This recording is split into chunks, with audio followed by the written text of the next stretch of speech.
nivelul de sărăcie absolută a ajuns peste 30%, iar în zona rurală peste 50%. Fără eradicarea sărăciei, prin dezvoltare economică, prin investiții, prin crearea de noi locuri de muncă, e exact pentru ce pledează Partidul Respect Moldova și vine cu soluții pentru asta. Nu poți vorbi serios despre eradicarea corupției mici. În privința corupției mari, există o singură soluție.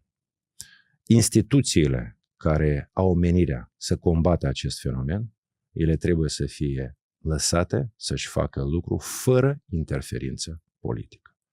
Ne aducem aminte de declarațiile ex-șefei de la Procuratura Anticorupție, doamna Drăgălin.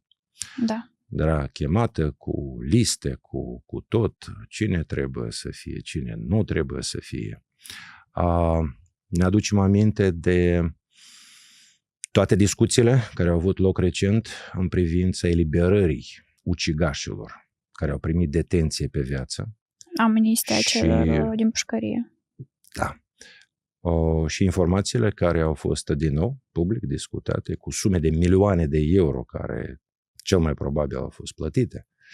Apropo, vreau aici să aduc aminte că Partidul Respect Moldova a fost primul care a ieșit cu luare de atitudine publică în acest capitol.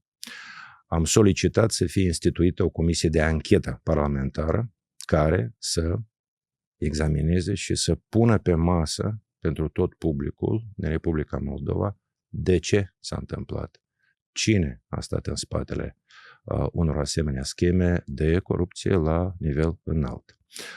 Această idee a fost preluată și de alte partide ulterior. Vreau să vă zic că deputatul care reprezintă, domnul Nigai, care reprezintă Partidul Respect Moldova, și-a pus semnătura pe unul din proiectele de hotărâre a Parlamentului care cere instituirea unei asemenea comisii.